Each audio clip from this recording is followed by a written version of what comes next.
Olá, seja bem-vindo a mais um programa Conversa Pública.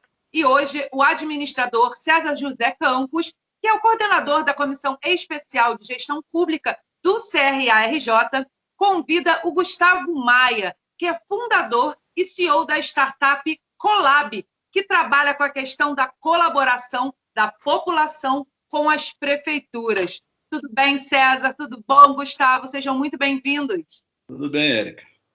Tudo bem. Prazer falar com vocês. Gustavo, vamos começar contando um pouquinho do que é a Colab, como é feito, como surgiu, né, essa ideia. Primeiro, obrigado pela oportunidade de conversar, é um prazer estar aqui. Vou contar um pouco sobre o Colab em si. A gente é uma startup de inovação do governo, por um lado, inovação para dentro dos governos, e aí aqui eu vou dar principalmente prefeitura, como você bem colocou, e pelo outro lado, engajamento cidadão. A gente tenta trabalhar aí como uma ponte entre cidadãos e governos pelo país inteiro.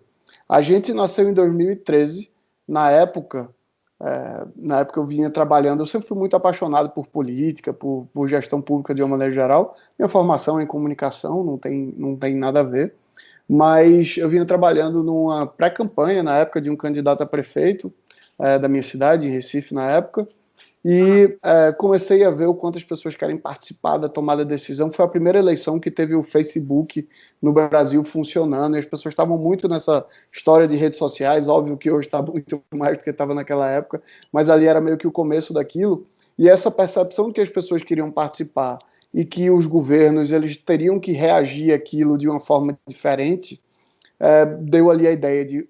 A gente viu que existia um grande vale entre o que o cidadão pensa, o que ele quer e o que a gestão pública de fato entrega. E aí a gente pensou em construir essa ponte. Então o Colab, ele por um lado, pelo lado do cidadão, ele é um aplicativo que você pode baixar tanto para Android quanto para iPhone, ali, super simples. E esse aplicativo ele tem uma rede social por trás, é uma rede social onde você vê tudo o que está acontecendo na sua cidade relacionado a determinados temas. Então, desde coisas como zeladoria urbana, o buraco, a iluminação com defeito, a poda de árvore que está precisando ser feita. Isso você tem nesse aplicativo para esse cidadão publicar essas coisas. Pelo outro lado, a gente tem ferramentas que a gente leva para dentro do governo para fazer gestão de todas essas demandas. O que mais? A gente tem o governo consultando a população para tomada de decisão. Então, todo o lado de orçamento participativo, revisão de um plano diretor municipal, tudo isso a gente faz por dentro dessa plataforma. Então, a gente vai estar sempre pensando em uma ferramenta para que o cidadão possa participar, possa se engajar mais em coisas relacionadas à coisa pública e, ao mesmo tempo, pelo outro lado, levando ferramentas, inovações para que o governo consiga ser muito mais aberto, muito mais transparente, mais responsivo a todas as demandas que vêm da sociedade. A gente nasceu lá em 2013, de lá para cá a gente teve uma mistura de sorte com competência, com oportunidade, sei lá o quê. A gente conseguiu chamar muita atenção, assim, então fez com que a gente tivesse mais de uma centena de prefeituras que adotaram nossa plataforma oficialmente, primeiro no país, depois a gente começou a ganhar um monte de prêmio, ganhou um prêmio mundial de melhor aplicativo de cidades do mundo, a gente tem um monte de destaque muito, muito louco, assim, muito surreal, principalmente para aquela época, e fez com que a gente fosse avançando aos poucos. Como a gente é um negócio que também vende para governo, vende só para prefeituras e tal, a gente entra num grande desafio, que é o desafio de contratação de tecnologias e de inovação pelo setor público. E aí isso aí tem mais uma série de coisas que poderia ser tratado sobre o aspecto. Mas, num grande resumo, é isso. Sim. O Colab é uma startup de inovação entre cidadãos e governos. Gustavo, uma pergunta, quer dizer, uma dúvida que sempre surge, fala em população e governo, é que, lamentavelmente, alguns governantes entendem que a população atrapalha o governo, né? E a população pensa que o governo atrapalha a vida dela. Então, a ideia de colaboração é você mudar um paradigma, né, na convivência política desses dois setores. Como é que você tem experimentado isso nas cidades? Quer dizer, como é que a população ela está disposta? Porque tem uma variável aí que é de confiança, né? Tem que ter um clima de confiança. Como é que você tem vivido isso? Como é que você tem visto isso? A pergunta é incrível, César. Eu acho que vai muito no que a gente se depara, de uma maneira geral, de como trabalhar nessa relação, que ela é política também, né? Quando a gente vai ver a Constituição Federal de 88, que é a chamada Constituição Cidadã, inclusive, Isso. é que você vem de um período de ditadura e a gente começa a experimentar um período democrático no país. Essa Constituição, assim, é colocada para regir de alguma forma o país. A Constituição de 88, eu acho que até como um contraponto à ditadura, ela busca bastante a participação do cidadão. Ela entende ali que, uma vez que vamos viver agora num regime democrático, desculpa, governante, se você acha que a população te atrapalha, mas ela que te elege e você tem que governar com ela. Naquela época, obviamente, em 88, você não tem uma Constituição pensando em formas digitais de aproximar o cidadão, não é isso, mas ali já é pensado e espera-se a criação de uma série de conselhos e tem um grande olhar para que o cidadão participe cada vez mais.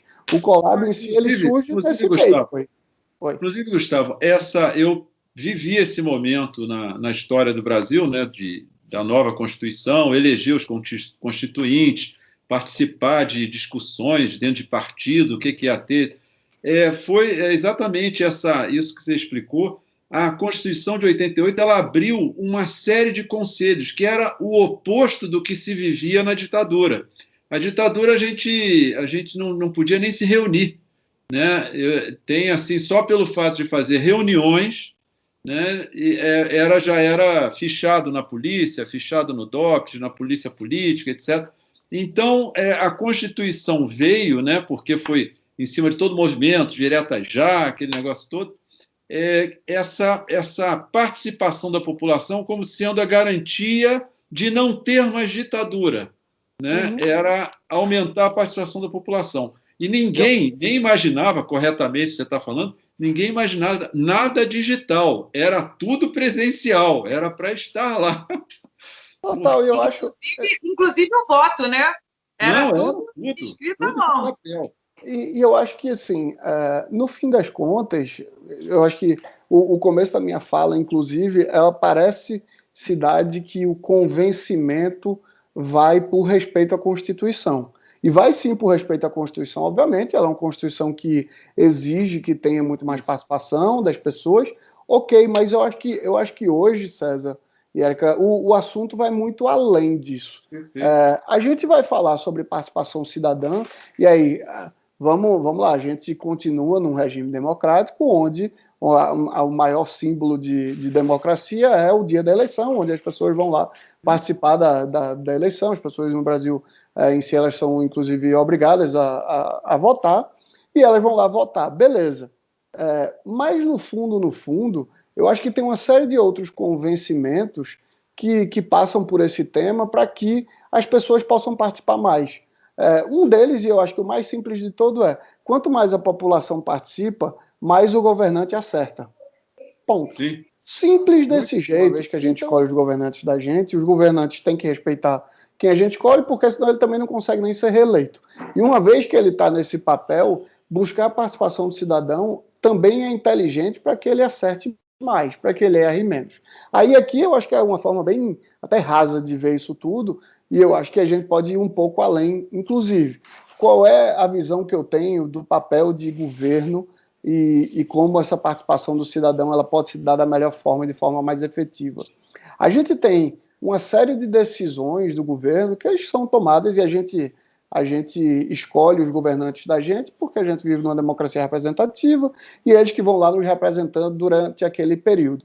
Tudo bem, mas tem muito da decisão, ela pode ser compartilhada com a população para errar menos.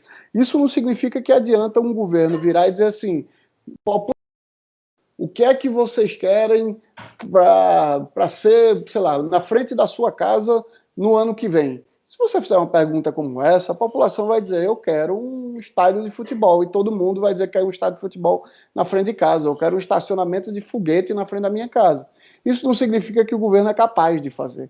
Então, a minha visão, e é como a gente olha muito de como essas coisas devem ser feitas, é quem está dentro do governo tem um papel técnico de estruturar as possibilidades, e aí vai olhar o orçamento, vai olhar as capacidades técnicas, vai seguir uma série de rituais para que, uma vez colocado, a gente dê algumas opções técnicas viáveis para que a população ajude nas tomadas de decisão.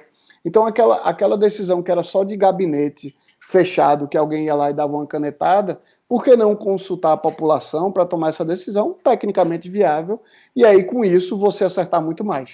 Esse é um olhar muito, inclusive, de, sei lá, tem um quê de comunicação, meio de marketing, assim, que é, quanto mais você fizer, melhor. Essa visão que você está dando é uma visão que eu diria que vamos dizer, moderna. Porque quando a gente falava de participação em governo, ela sempre se dava através do partido político, porque os partidos eram realmente ideológicos, eles tinham uma corrente, e a cada corrente política tinha uma forma de governar diferente. Então, você se alinhava ao partido para participar politicamente, porque aquele partido fazia os projetos de acordo com a sua crença, né, de que seria o melhor governo. Só que isso se desgastou muito no mundo inteiro. A questão das ideologias ficou um vazio. E aí ficou um vácuo, e aí eu queria ressaltar assim, a importância da ferramenta que vocês criaram, porque quando os partidos se esvaziam, a população não sabe como participar. E aí vocês, com a ferramenta que vocês criaram, vocês viabilizam uma participação política, uma participação cidadã, né, uma participação social, por causa da ferramenta. A ferramenta abre uma possibilidade nova de se fazer política, de participar de governo, de influenciar nas decisões. Isso eu acho que é um momento importante na política brasileira, por incrível que pareça. Eu acho, sabe, assim, eu acho que a gente pode fazer uma discussão que muitas vezes ela vai partir para um lado mais acadêmico, mais filosófico, de como é que a democracia deve funcionar. A própria legislação, ela tende a estar muito atrás da vida real, a vida como ela é. Quando a gente olha para a participação, será que faz sentido ser por dentro de partidos? Num determinado momento, aquilo fez total sentido. Tinha que ser, porque tinha que ser organizado, porque ali você conseguia ter o que é chamado meio que accountability, né? Sei lá como é que é. A segurança, você ia conseguir ver quem participa, quem não participa. Então fez sentido, só que a vida, como ela passa por cima disso tudo. Então, o que é que acaba acontecendo? O que é que a gente pega para o mundo que a gente está agora? As pessoas, e aí muito por conta da velocidade a tecnologia ajudou a ter uma velocidade de troca de informações muito maior. Então, a participação hoje, ela já se dá de forma digital. As pessoas já debatem sobre, as pessoas discutem no grupo do Facebook, no grupo do WhatsApp, no Instagram, faz um videozinho e coloca no YouTube. Isso tudo está acontecendo no dia a dia. A lei vai demorar para dizer que tudo tem que ser pelo YouTube ou tem que ser por tal lugar. E sei lá se vai ter uma lei nesse sentido. Mas a verdade é que essa é um pouco da realidade. Uma vez que essa é a realidade, eu acho que cabe a gente pensar em como construir coisas sólidas, verdadeiras e capazes de se adequarem a isso. Então, o que é que a gente pensa? No fundo, a gente está falando qual é a relação entre sociedade, entre os cidadãos de uma maneira geral e o governo. É que a gente resolveu colocar aqui um grupo de pessoas para estarem no governo, para estarem no Estado e tomarem conta de coisas enquanto a gente está fazendo outras coisas. Quem está tomando conta da segurança ali, em tese, é o governo, porque eu estou preocupado com, sei lá, com colocar comida em casa. Uma vez que isso foi colocado de uma maneira geral, a gente está falando de o que é que os nossos empregados que estão no governo, a gente como sociedade, estão fazendo. E quanto mais a gente puder usar das novas ferramentas e melhorias, a gente aqui como sociedade está muito acostumado a usar o WhatsApp, ao Facebook, sei lá, esses diabos dessas ferramentas todas. A gente aqui está fazendo um bate-papo enquanto cada um está num lugar diferente do país. Por que quando a gente vai se relacionar com o governo, a gente tem que se relacionar com algo tão burocrático, devagar, demorado? Porque ele é muito mais regido por leis, para começo de história, e porque ele é lento mesmo. Então, eu acho que tudo que ajuda a empurrar essa velocidade um pouco do lado do governo vai fazer com que a confiança, e eu vou pegar teu papo lá de trás, César, a confiança aumente. Quanto mais a gente distanciar a vida comum do cidadão para a burocracia de dentro do governo, mais a gente perde a confiança. Isso está chegando no momento onde a gente está quase que rompendo isso institucionalmente. Porque as pessoas não confiam, elas não confiam porque... Eu vi um dado recentemente, 71% da confiança das pessoas em governo está relacionada à entrega de serviços qualificados. Então, isso para mim é muito real. Para a população, né? A confiança vem do que é tangível para eles. É claro, não adianta para tudo na minha vida. Na verdade, e eu acho que ainda piora numa série de coisas. Como o governo ele tem uma necessidade financeira, como tudo nessa vida tem, a gente ainda como sociedade, como país, você pode ver que tudo que é melhor em termos de tecnologia no governo é para cobrança de impostos. É incrível a nossa relação com o Brasil para avançado nesse aspecto. Mas quando aí imagina para esse cidadão que para pagar imposto ele tem um serviço maravilhoso por lado do governo, mas quando você vai querer marcar sua consulta no SUS, você tem que pegar uma fila, virar uma noite para estar dentro desse lugar. Então, isso aumenta ainda mais esse vale aqui, nessa relação do que o cidadão pensa, o que ele precisa e o que o governo tem que entregar. Agora, o Gustavo, nessa linha de raciocínio, de confiança, o clima de confiança, e a questão da confiança, e quanto mais você tem confiança, mais você tem relação, né? O relacionamento enriquece por aí. Que exemplos você poderia trazer para a gente de algumas experiências que vocês tenham tido que tenha chamado sua atenção? César, quando a gente nasce, a gente tem um olhar muito grande para a zeladoria urbana, por exemplo. Pelo aplicativo, você vai lá e publica o buraco, ou a poda da árvore, a iluminação com defeito, e isso vai para dentro da prefeitura. E a gente era ferramenta oficial de várias prefeituras pelo país. O que é que a gente percebeu? Como as prefeituras não conseguiam resolver o buraco, a gente acabava sendo prejudicado, né? O cidadão ficava com raiva da gente, porque ele dizia, pô, eu estou aqui usando... Minha pergunta é um pouco por isso. A prefeitura não resolve, aí o que é que a gente percebeu e vem trabalhando absurdamente? Para que a gente é uma ferramenta que ajuda a prefeitura a tapar buraco mais rápido e gastando menos dinheiro. A gente começou a trabalhar absurdamente para como melhorar a gestão dentro do serviço público para que essa relação aqui, então, melhorasse. A gente faz isso em várias cidades. Vou pegar um exemplo. No próprio Rio de Janeiro, no estado do Rio, a gente tem a prefeitura de Niterói, a gente tem a prefeitura de Mesquita, que são clientes do Colab. A prefeitura de Mesquita, eu acho que no último ano, ela resolveu mais de 40 mil demandas que o cidadão publicou por dentro do aplicativo Colab. Numa cidade pequena. Aí o que é que tem? Tem centenas, milhares de usuários por dentro do aplicativo. Dentro da prefeitura de Mesquita, todo o servidor público relacionado à questão de zeladoria urbana está dentro da plataforma. Todas essas demandas chegam diretamente, é tratado, tem um monte de coisa de gestão de dados, de análise de dados, para fazer com que a prefeitura resolva as coisas maiores. Com isso, aí vê o tamanho do problema que a gente se meteu, né? A gente resolveu querer melhorar a zeladoria urbana de uma cidade inteira, de várias cidades do país inteiro. Mas na hora que isso começa a acontecer, as pessoas começam a confiar mais naquele governo. Esse é um exemplo, o de zeladoria urbana. Outra coisa, eu vou dar o exemplo agora de Niterói, que é aí também no estado do Rio de Janeiro. Niterói, a prefeitura começou a se abrir muito para as tomadas de decisão por parte do cidadão dentro do Colab, dentro do aplicativo. Então, por exemplo, o plano de mobilidade sustentável que a prefeitura ia fazer, ela fez participativo por dentro do Colab, consultando as pessoas. Ela foi escolher os livros que deveriam estar na biblioteca pública municipal. Ela perguntou às pessoas quais eram os temas e quais eram os livros que as pessoas queriam escolher. A Prefeitura de Niterói é um exemplo aqui no Rio de Janeiro de como deveria ser as prefeituras. Pois é. No quesito Covid, né? Agora, durante a pandemia, questão da relação governo-população principalmente no início da pandemia. Eu nem sabia que vocês estavam em Niterói, mas Niterói tem dado um exemplo assim de não só de inovação, mas de qualidade na gestão, Uhum. né? Eu acho que Eles isso se... na Covid eles deram assim carregaram inclusive municípios ao redor.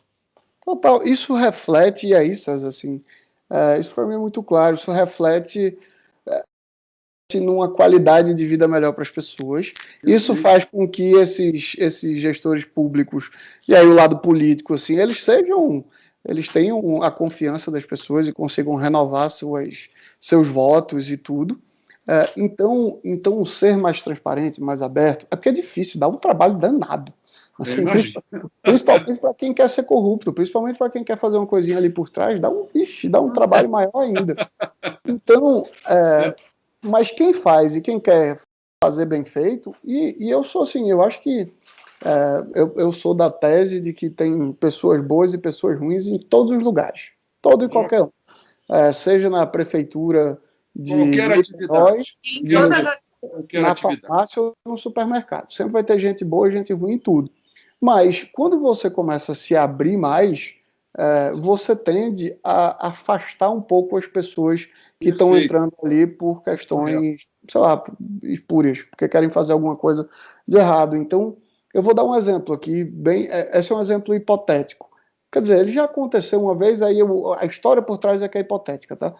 Uma prefeitura consultando a população sobre qual é a banda que deve tocar num show que a prefeitura vai fazer aberto. Esse aqui é só um exemplo, tá?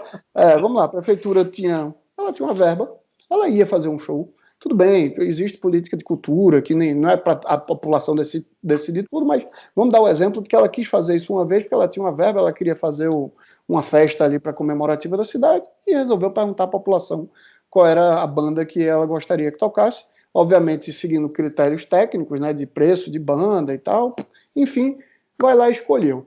Na hora que você vê isso aqui, parece uma coisa muito ridícula, né? Que coisa besta, você está chamando a população para decidir qual é a banda que deve tocar no show, mas vê pelo lado da transparência e como isso vai afastar alguns corruptos.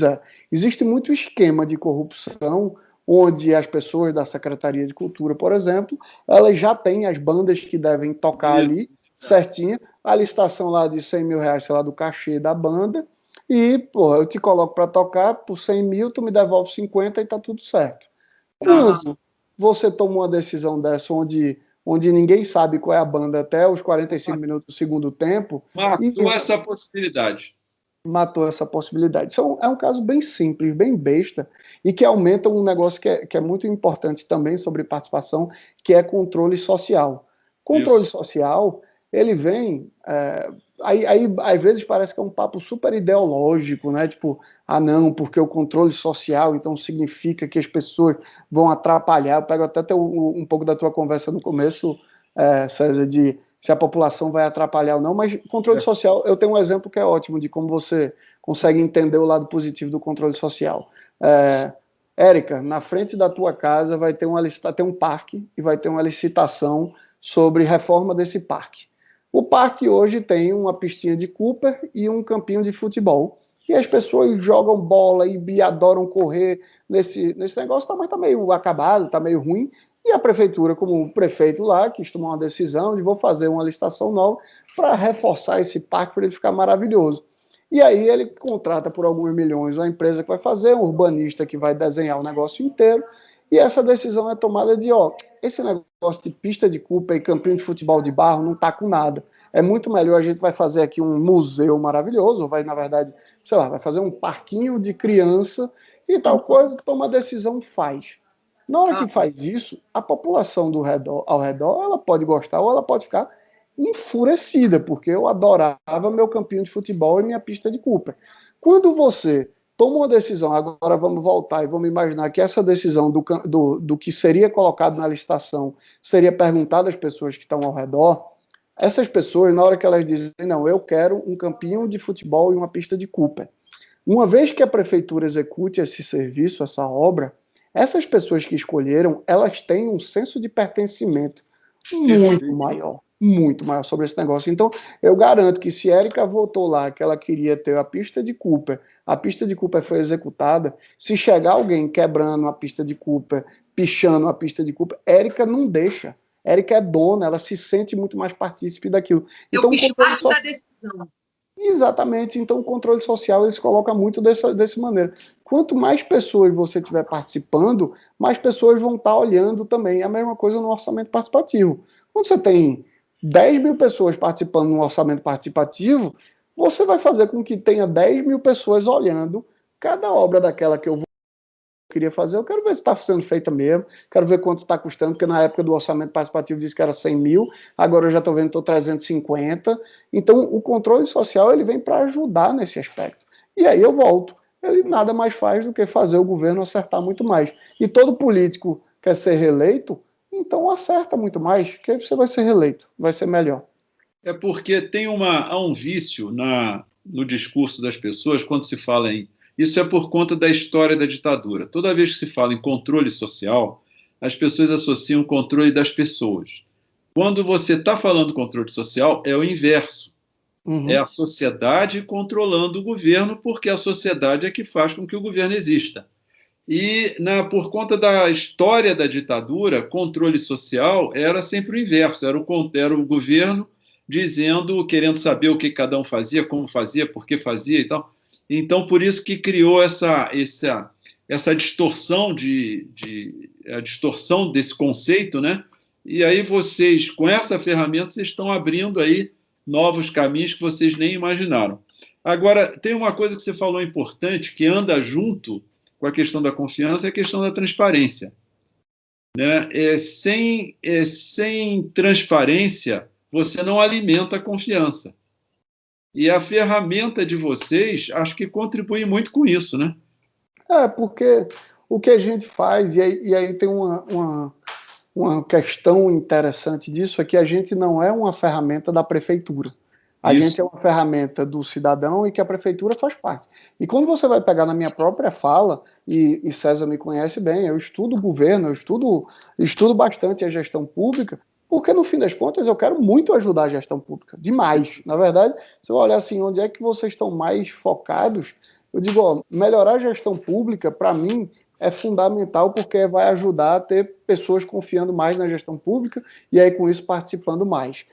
A transparência é uma dessas coisas. Você trazer muito mais transparência para o processo como um todo, primeiro que é uma obrigação. Aí a parte eu vou voltar lá para o lado da Constituição. Desculpa, mas é uma obrigação, não é uma questão de você querer ou você não querer.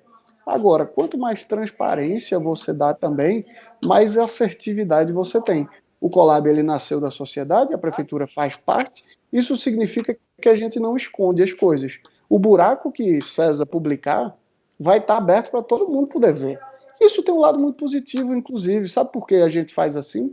Porque essa transparência, e o nosso objetivo é aumentar também um pouco da confiança, é que, como a gente está ajudando a prefeitura a tapar o buraco mais rápido também, a gente vai deixar isso público para todo mundo. Todo mundo vai ver que a prefeitura tapa buraco, troca lâmpada, faz poda de árvore. Parece que não, a gente às vezes tem a impressão que não e gosta de dizer que ninguém está fazendo nada, mas é porque é muito difícil, é muito desestruturado mesmo. O governo no Brasil ele é extremamente desestruturado e muitas vezes porque ele não consegue ser. Eu vou até vou entrar num assunto que é um pouco uma partezinha que é um pouco mais política, assim, mas até pelo momento de eleições que a gente está agora nesse fim de ano vivendo, quem diz que vai resolver tudo e que tudo é simples é o grande mentiroso da história, porque não consegue. Você entra dizendo que está tudo errado e que vai fazer tudo novo e não consegue. E não consegue porque existe um buraco negro ali atrás.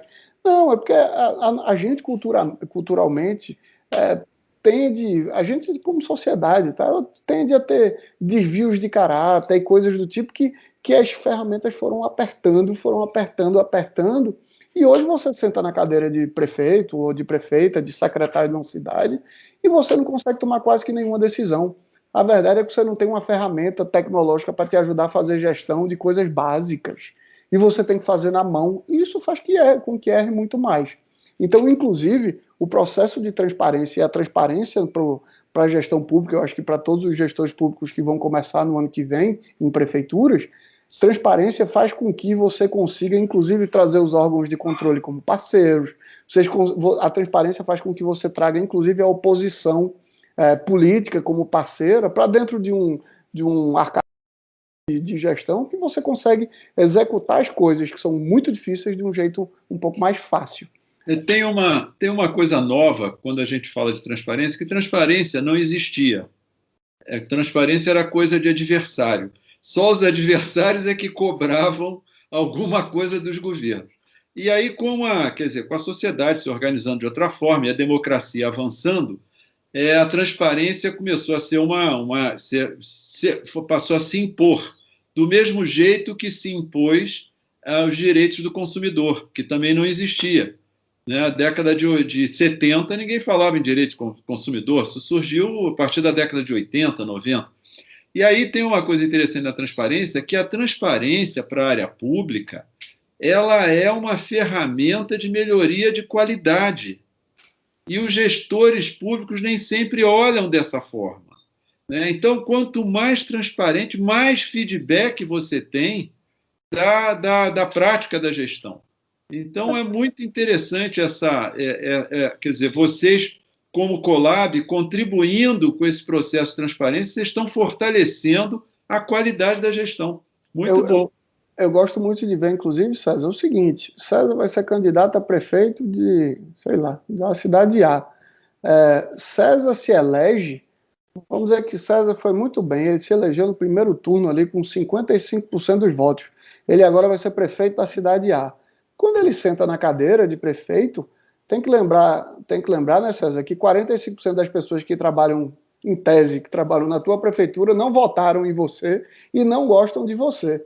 Então, inclusive para César fazer uma gestão muito melhor com essas pessoas que foram até contra ele, tudo bem, faz parte do jogo democrático, elas foram contra ele. Quanto mais transparência César quiser colocar na gestão dele como um todo, mais vai fazer com que esses 45% também tenham que andar na linha, também tenham que trabalhar de uma forma séria, porque no fim das contas está entregue tudo isso. E seja política, seja ideologia, é o que a gente tem que... Eu acredito muito nas pessoas boas que tentam fazer isso, tá? Estão fazendo isso porque querem entregar alguma coisa, alguma melhoria para a sociedade, querem melhorar a vida das pessoas de alguma forma. Então, transparência é sem dúvida que um papel... E isso, César, eu gosto muito de ver essas coisas, não como um discurso bonito e sei lá, utópico do mundo, mas é porque, no fim das contas, ele é o que leva a gente a chegar num caminho mais rápido também, e melhor, e de mais qualidade. No fim das contas, é isso que os corretos, se seguirem algumas dessas coisas, vão chegar muito mais à frente. A transparência faz com que você, inclusive quando a gente está olhando para governo, está olhando para grandes estruturas, faz com que você consiga contratar tecnologias com muito mais facilidade. Uma vez que você contrata tecnologias com muito mais facilidade, você tem muito mais análise de dado, você consegue fazer uma gestão com muito mais qualidade e eficiência de dados, de saber o que é que está melhorando, o que é que está piorando, quais são as vontades das pessoas, e com isso você consegue tomar decisões muito melhores. Que eu adoro ver a política do jeito mais simples que tem. Assim, o bom político é aquele que se reelege toda vez. É claro, se ele estiver fazendo um ótimo trabalho, que ele seja reeleito. Sabe? Tipo, né? Pior é a gente ficar reelegendo quem é ruim. Então, se a gente tentar não fazer a busca simples pela reeleição, mas fazer a busca pelo bom trabalho, o fim vai dar, porque dá mais trabalho. Fazer pelo bom trabalho dá mais trabalho. Mas é o que tem muito mais sustentabilidade, é o negócio que acaba ficando de um jeito muito melhor para a sociedade. Ô, Gustavo, por incrível que pareça, nós chegamos nos 30 minutos, até já passamos. Um pouquinho. Até passamos. Por aí você vê, quando eu falei que isso aqui era uma conversa, é porque é uma conversa mesmo. A gente tem a liberdade de falar, um interromper o outro, se contrapor até. E foi muito interessante essa sua vinda aqui, sua contribuição aqui para abrir mentes foi fundamental, porque é uma proposta nova, inovadora e moderna, que os administradores certamente vão poder fazer uso, talvez até de outras formas, né? Eu queria te agradecer muito a sua vinda e certamente nós vamos nos encontrar de novo. Vou chamar de novo você para você relatar as várias experiências que vocês estão tendo, de preferência aqui no meu estado, que está tão sofrido, aqui no estado do Rio. Foi muito bom tua vinda aqui. Eu agradeço muito. Obrigado, César. Obrigado, Érica. Eu agradeço demais o convite de vocês. Também me senti muito à vontade para ficar batendo papo, por isso que eu falo bastante também. Eu gosto de ficar pensando alto, assim. Mas a ideia é essa. Adoro esse tipo de debate em si, então mais do que querer dizer o que o Colab faz ou como a gente faz, eu acho que qualquer pessoa tem acesso, basta procurar as redes sociais, as coisas da gente, o site da gente, mas eu acho que esse debate mais sobre como a gente consegue pensar a coisa pública de um jeito em que vai entregar mais para a sociedade, que vai ser melhor para a sociedade, eu acho que acaba sendo um ponto mais importante. Então sempre conta comigo também, para qualquer conversa como essa, e obrigado. Estou sempre à disposição. Muito obrigado a vocês dois.